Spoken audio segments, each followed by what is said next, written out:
ये जो आप म्यूजिक सुनते हैं ना, इसमें 3 तरह की वेव्स मेनली होती हैं।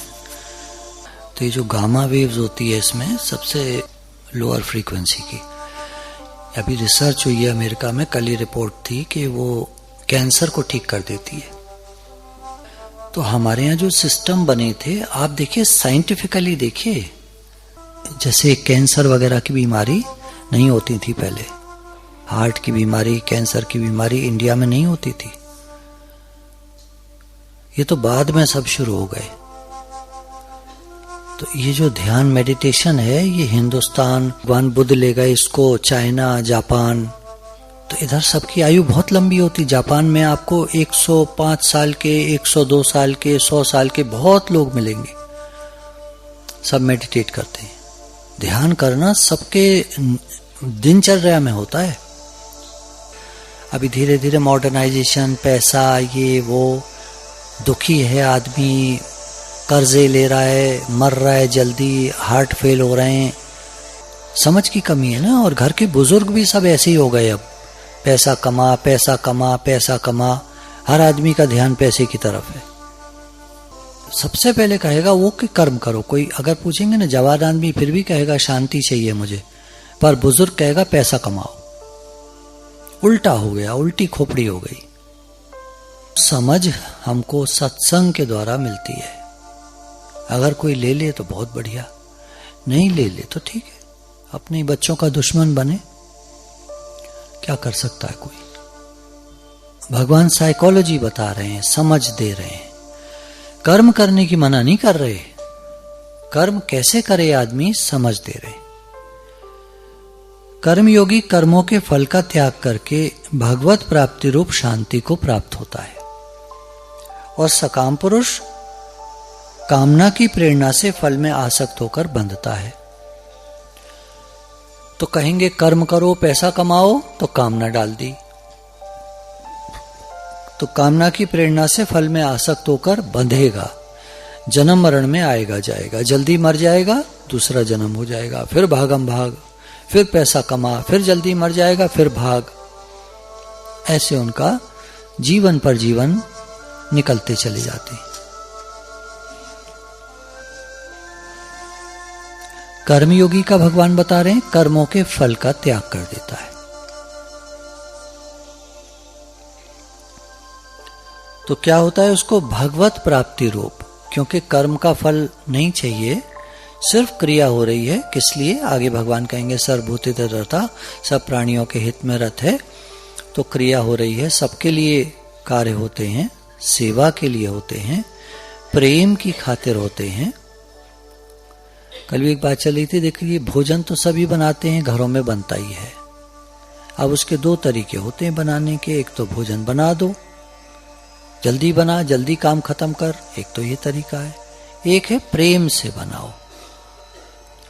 जो प्रेम से भोजन बनता है उसमें समय लगता है, और जल्दी बनाना है तो कुकर में चढ़ा दो, फटाफट बना दो, या माइक्रोवेव में बना दो, टेस्ट कुछ नहीं आएगा उसमें, प्रेम नहीं होगा उसमें। अब क्या जरूरत है प्रेम की? प्रेम की यह जरूरत है कि भोजन से मन बनता है। प्रेम से भोजन बना होगा तो मन में प्रेम आएगा सबके, और जल्दबाजी से बना होगा तो सबके मन में जल्दबाजी, सकामता, इच्छा, कामनाएं, वासनाएं, ये सब आएंगी। रजोगुण तमोगुण बढ़ेगा।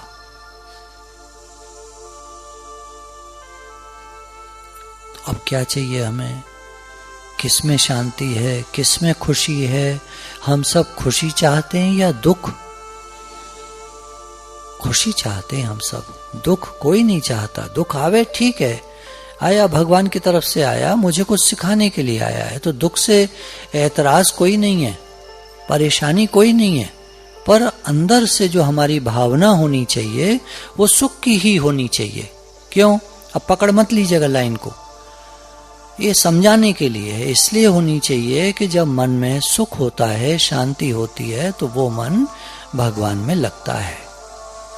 दुखी मन भगवान में नहीं लगता, केवल चिल्लाता है, उठ पटांग, भगवान को भी गालियां देगा, भगवान भगवान तो करेगा पर उसमें प्रेम नहीं होगा। तो जो सुख को चाहे सदा शरण राम की ले।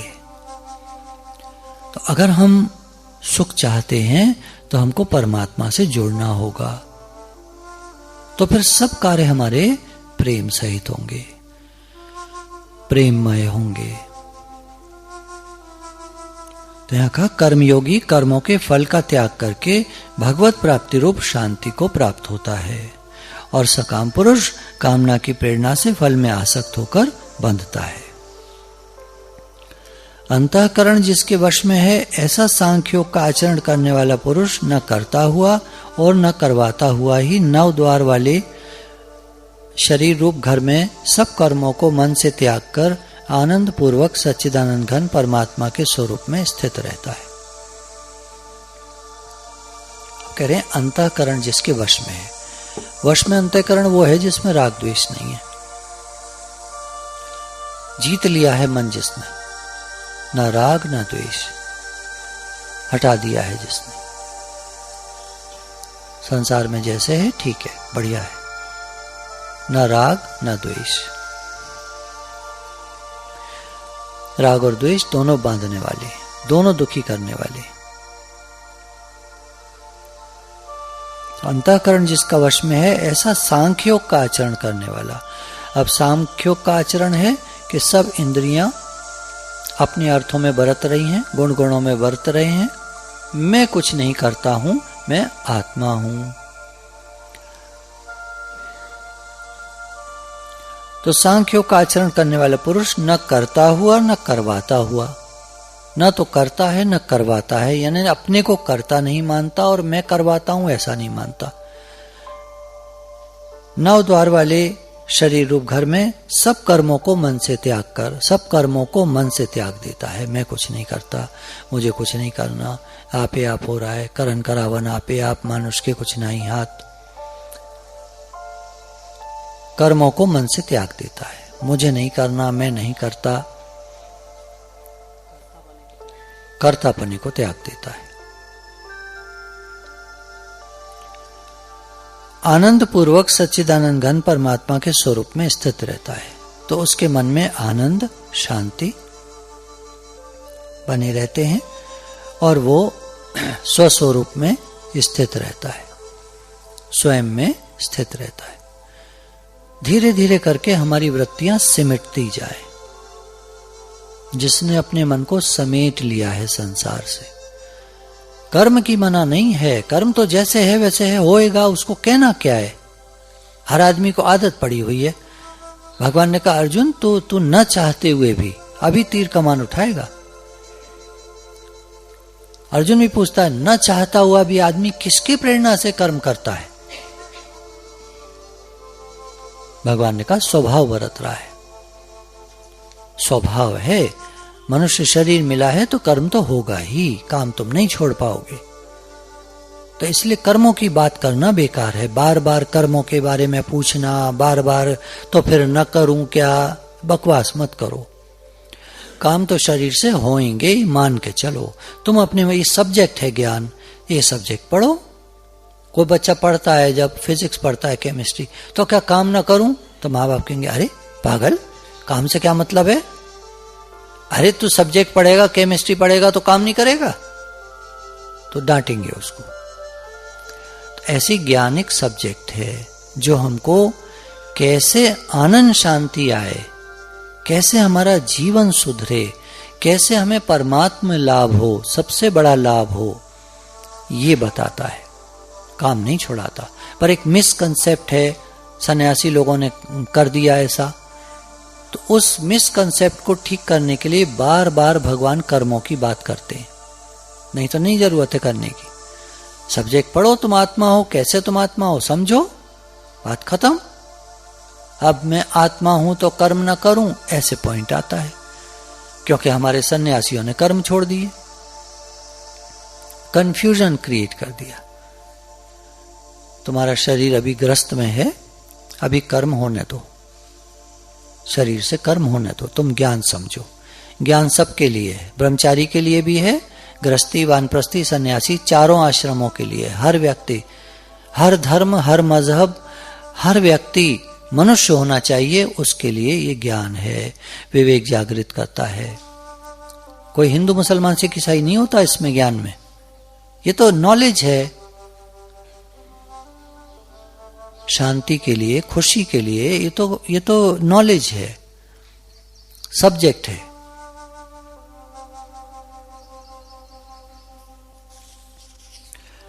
परमेश्वर मनुष्यों के न तो कर्तापन की, न कर्मों की और न कर्म फल के संयोग की ही रचना करते हैं, किंतु स्वभाव ही बरत रहा है। भगवान ने कहा देखो, न तो कर्तापन क्रिएट करते हैं भगवान कि तुम कहने लगो मैं करता हूं। अब ब्रह्मा जी को काम दिया कि तुम सृष्टि की रचना करो, ब्रह्मा जी कर्तापन में लग गए, झट मैं करता हूं, मैं करता हूं। वही है ना कि समझ की कमी होने के कारण हम लोग गलतियां करते हैं। कोई आदमी अगर ये जान ले कि मैं अगर पाप करके पैसा कमाऊंगा तो वो पैसा तो आएगा, मेरा कर्म बनेगा जिसको मुझे ही भोगना पड़ेगा आगे चलकर। अभी तो कुछ नहीं होगा, आगे चलकर भोगना पड़ेगा। अब वो कब हो, इसी जन्म में हो, अगले में हो, 10 जन्म बाद हो, नहीं मालूम। रहूंगा तो मैं वही, आज अगर मैं दुख पा रहा हूं तो अपने कर्मों के कारण मैं वही हूं, हजारों जन्मों से जितने भी हुए तो मैं दुख पा रहा हूं। तो आज तो न करूं मैं खराब कर्म, अरे किसने देखा है, अरे, तो ये लोग भ्रमित कर देते हैं। ये अरे अरे करने वाले लोग जो है ना, ये भ्रमित कर देते हैं। अब हमें क्या मालूम पहले हमने क्या करा था, हमारी क्या गलती है इसमें, हम तो ऐसे करेंगे, हम तो ऐसे करेंगे। तो करो, आगे के और जन्म खराब करो, भोगना तो हमें ही पड़ेगा। और पाप कर्म सबसे बड़ा, काम, क्रोध तथा लोभ, ये सबसे बड़े पाप कर्म कराने वाले। आप उन पे मत जाइएगा कि हमने यूं करा तो यूं पाप कर्म बन गया, क्या ऐसे नहीं। काम, क्रोध तथा लोभ, ये चेक कर लीजिए आप। आपको कोई काम वासना है, कोई बड़ा भारी इच्छा से आपने काम करा और वो गलत है, अपने स्वार्थ के लिए है, अपने सुख और स्वार्थ के लिए दूसरे का नुकसान करना सबसे बड़ा पाप कर्म इससे बनता है। अपने सुख और स्वार्थ के लिए दूसरे का नुकसान करना सबसे बड़ा पाप कर्म इससे बनता है। मेरा स्वार्थ नहीं है, आपने कोई काम किया, आपका कोई स्वार्थ नहीं है, आपका प्रेम है, फिर कुछ हो गया नुकसान किसी का तो हमको कोई दोष नहीं लगेगा, बिल्कुल नहीं लगेगा, कोई दोष नहीं लगेगा, क्योंकि मुझे अपने लिए कोई सुख और स्वार्थ नहीं था, मैं तो अच्छे के लिए कर रहा था। हो गया कोई पिछले कर्मों का हिसाब किताब था, अचानक हुआ, कोई दोष नहीं लगेगा। और अंदर में अगर कोई अपने लिए सुख और स्वार्थ की कामना है, अपने लिए कोई इच्छा है, मुझे मिले, मुझे सुख मिले, अंदर में कोई ये है गड़बड़, तो जो भी कर्म करेंगे उसका फल निकलेगा।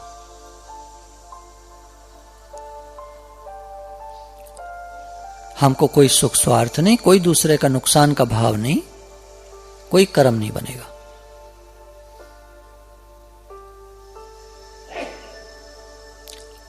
अपने आनंद के लिए आप कर्म कीजिए, किसी का नुकसान मत कीजिए, अपने आनंद के लिए कीजिए, आपका कोई कर्म नहीं बनेगा।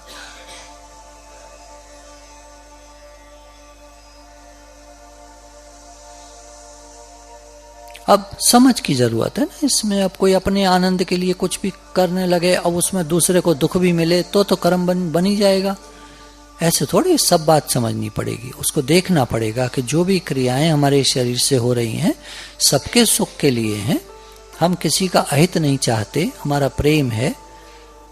अब मार घी और मक्खन की सब्जी आप बना दो, मेरा तो बड़ा भारी प्रेम है घर वालों से, है ना, तो प्रेम तो है पर मारने वाला प्रेम है, प्रेम नहीं है, मोह है। प्रेम वाला क्या देखेगा, किस उम्र के व्यक्ति के लिए हम भोजन बना रहे हैं, बच्चों के लिए बना रहे हैं, अच्छे से बनाइए, घी मसाला जो भी उनको पसंद है डालकर बनाइए। बड़ों के लिए बना रहे हैं बिल्कुल सादा भोजन, अरे तुम तो जरा भी नमक नहीं डालती हो, तुम तो जरा भी घी नहीं डालती हो, भाड़ में गया तुम्हारा नमक और घी, चुपचाप खा लो, ये आपका प्रेम है।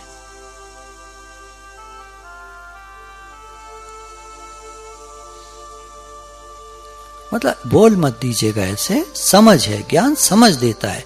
शब्दों पे ना जाया करिए, कभी भी शब्दों पे नहीं जाया करिए, बात को समझना चाहिए। मतलब हमें उनसे यही कहना पड़ेगा कि देखिए आपके लिए ये ठीक नहीं है, एज के हिसाब से हर चीज सूट करती है। बचपन में आपने खा लिया बहुत, अब बच्चों को खाने दो। आप ये रस्से के आलू, जिसमें आलू नहीं है, एक आधी है कहीं, ये आप ये खा लो। इसमें नमक भी कम है, मसाला भी बहुत कम है, बिल्कुल हल्का सा। नहीं तो लौकी बना देंगे कल से आपके लिए, ज्यादा बात करोगे तो। लौकी अभी भी मिल रही है, अब तो सारे साल मिलती है लौकी। हाँ, पूरी सर्दी मिल रही है, गर्मी में तो आ ही जाएगी। और बरसात आ जावे तो तोरई बना दीजिएगा। ज्यादा चिड़मिड़ मत करो, धमकी और दे दीजिएगा।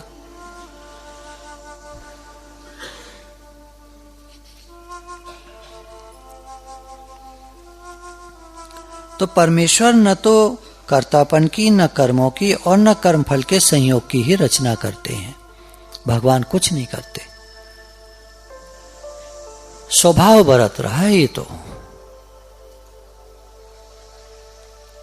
तो सबका स्वभाव बरत रहा है। हर आदमी अपने स्वभाव से चल रहा है, स्वभाव से कर्म कर रहा है। भगवान कुछ नहीं करते।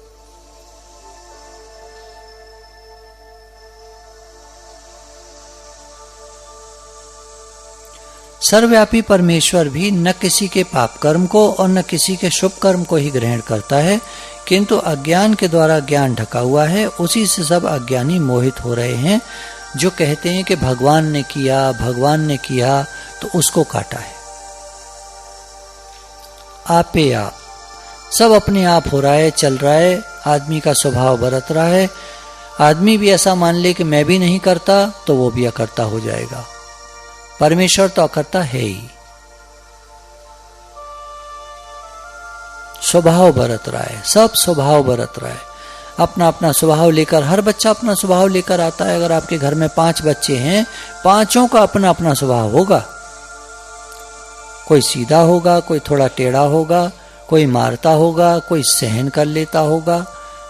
सब अलग अलग स्वभाव लेकर आते हैं सब। किसी को करता मत जानो, ना अपने को करता जानो, ना दूसरे को करता जानो। स्वभाव बरत रहा है, ऑटोमेटिक क्रिया चल रही है, नाटक के सीन चल रहे हैं। मत करता बनो, मत दुखी हो।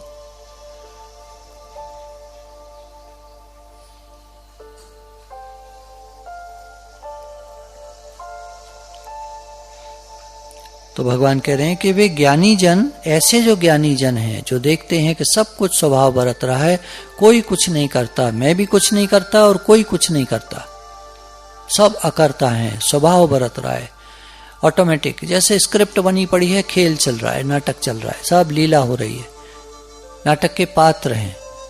अब आप ये कहें कि अरविंद त्रिवेदी दीपिका को लेकर भाग गया हो, अरविंद त्रिवेदी दीपिका को लेकर भाग गया, पुष्पक विमान में लेकर उड़ गया। कौन किसको लेकर उड़ गया? रावण सीता को लेकर उड़ गया। महाराज, अरविंद त्रिवेदी थोड़ी दीपिका को लेकर उड़ गया, वो तो खाली रोल चल रहा है। अभी वो कट करेगा, सीन काट, तो वो अपने अपने कुर्सियों पर बैठ जाएंगे।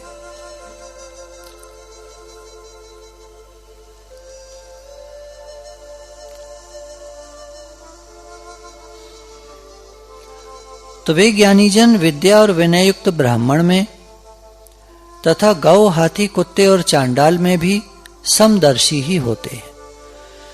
सबका स्वभाव बरत रहा है, विद्या और विनय युक्त ब्राह्मण हो या चांडाल हो, अपने अपने सेवा कर्म स्वभाव इनके हैं, अपने अपने कर्म हैं इनके, वो हो रहे हैं, चल रहे हैं, कार्य हो रहा है, स्वभाव बरत रहा है। चांडाल का अपना स्वभाव है, ब्राह्मण का अपना स्वभाव है। अब ये अच्छा है, ये बुरा है, ये हम बिल्कुल ऐसे कहते हैं कि अरविंद त्रिवेदी बहुत बदमाश है और अरुण गोविल कितना अच्छा है। ये तो वहां पर रोल में देखकर कह रहे हैं, हमें क्या मालूम अरविंद त्रिवेदी का क्या स्वभाव है, और हो सकता है अपने जीवन में बहुत ही बढ़िया आदमी हो और अरुण गोविल नहीं हो इतना बढ़िया आदमी। हमें क्या मालूम, वहां नाटक लीला को देखकर हम कुछ कुछ कहने लगे। तो पहले किसी को भी देखकर हम जज करने वाले कोई नहीं होते, नॉन जजमेंट तभी बोला ना।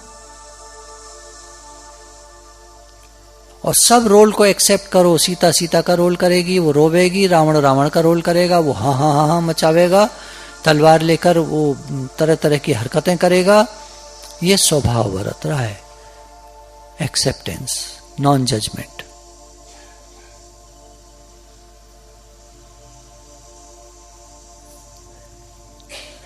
तो वे ज्ञानी जन विद्या और विनयुक्त ब्राह्मण में तथा गौ हाथी कुत्ते, अब गौ को देखिए, हाथी को देखिए और कुत्ते को देखिए, सब विषम हैं, अलग अलग हैं, बिल्कुल इनकी स्पीशीज अलग अलग हैं। कुत्ते का अपना स्वभाव है, गौ का अपना स्वभाव है और हाथी का अपना स्वभाव है। पर ज्ञानीजन इनमें समदर्शी होते हैं, उनका समभाव बना रहता है। ठीक है, इनका स्वभाव बरत रहा है, कुत्ता अपना भौंकेगा, वो करेगा, हाथी अपना जंगल में रहेगा, गौ माता दूध देती है, सबका अपना स्वभाव बरत रहा है। तो ज्ञानी जन कर्म स्वभाव को माइनस कर देते हैं। तत्व दृष्टि से सब कुछ एक है, एक परमात्मा सब रूपों में निराकार साकार हो गया है। स्वभाव की ओर ध्यान नहीं देना चाहिए। तो आप कहें फिर किसी का स्वभाव कैसा है, बच्चे का तो सुधारे ना क्या, अब आप फिर व्यवहार में आ जाएंगे। ये बात अंदर की हो रही है, सब ये अंदर की बात हो रही है। शांति में रहना है तो ज्यादा चक्कर में मत पड़ो। अब देखिए प्रैक्टिकल बात है ना, ना व्यवहार की करेंगे ना ज्ञान की करेंगे। अगर आप पूछें कि प्रैक्टिकली क्या करना चाहिए, तो प्रैक्टिकली आपको अपनी समझ से चलना चाहिए। आपको लगता है मुझे शांति में रहना है तो ज्यादा चक्कर में मत पड़ो, बता दो और छोड़ दो। गुरु कब से कह रहे हैं, बता दो और छोड़ दो। कभी कभी माँ को डांट के भी काम कराना पड़ता है बच्चों से।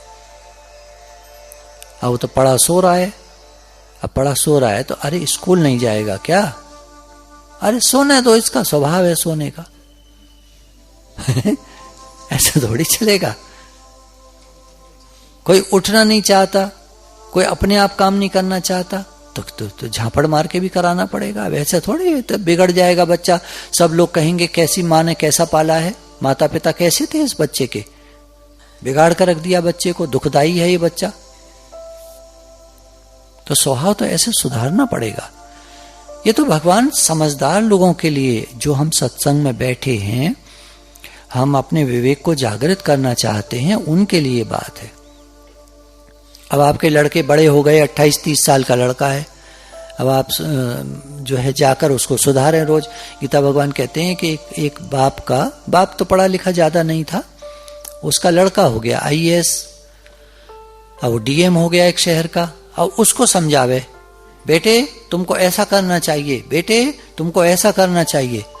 तो गीता भगवान कहते हैं कि तुम कितने होशियार हो जो एक पढ़े लिखे बेटे को समझा रहे हो। अगर तुम इतने ही होशियार थे तो तुम क्यों नहीं बन गए IAS।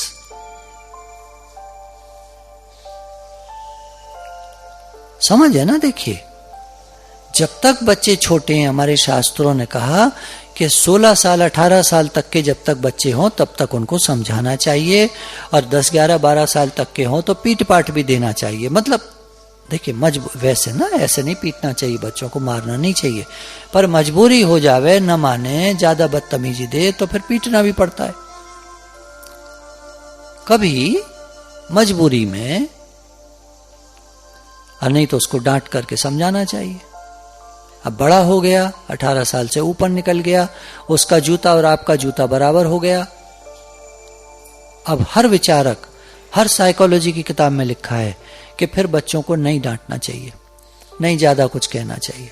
मेंशन, डोंट इंसिस्ट, कह दो बस, हट जाओ।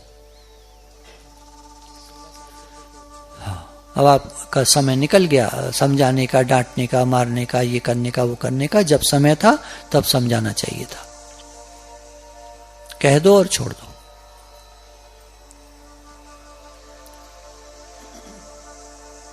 हर काम समय से ठीक करना चाहिए, तभी ज्ञान हमको राइट समझ देता। उल्ट पुल्ट ज्ञान नहीं उठाना चाहिए। जवान आदमी बूढ़े का ज्ञान उठा ले, बूढ़ा जवान आदमी का ज्ञान उठा ले। हे अर्जुन, कर्तव्य कर्म कर, कर्तव्य कर्म के बिना तेरा जीवन निर्वाह भी नहीं होगा, एक श्लोक आया है। अब बुजुर्गवार बैठे हैं, सही कहा भगवान ने, कर्तव्य कर्म नहीं करेंगे तो जीवन निर्वाह कैसे होगा। अरे कब्र में पैर लटक रहे हैं भैया, क्या यार तुम कौन सा ज्ञान उठाते हो। अब नहीं है तुम्हारे लिए, तुमने कर लिया बहुत। अब तुम अपने स्वरूप में जागो, स्वयं में आ जाओ, अब सिमटते जाओ। हर चीज को समय से उठाना चाहिए। नहीं तो हमने अपने समय में काम ही नहीं करे ज्यादा, तो फिर कर लो, अब अगले जन्म में ज्ञान ले लेना, कोई बात नहीं। ज्ञान तो चल ही रहा है, सत्संग तो चल ही रहे हैं, कोई बात नहीं, करो करो। वासना है तो कर लो, नहीं करोगे तो तुम साथ में लेके जाओगे, अगला जन्म भी बिगाड़ लोगे। कम से कम ये जन्म में तो कर लो काम, और फिर अंदर में भावना रखना कि अगले जन्म में भगवान शुरू से ज्ञान मिले मुझे। ये बच्चे जैसे आते हैं ना, ऐसे हम भी आ जाएं बचपन में। ठीक है, बहुत अच्छा। क्या करें।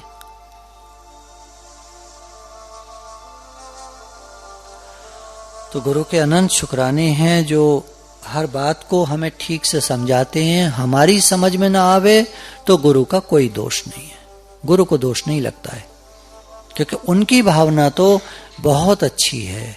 हमें राइट समझ, सही समझ देने की भावना है उनकी। उनका तो प्रेम है हमसे, निष्कामी है, उनको कुछ नहीं चाहिए, कोई स्वार्थ नहीं है।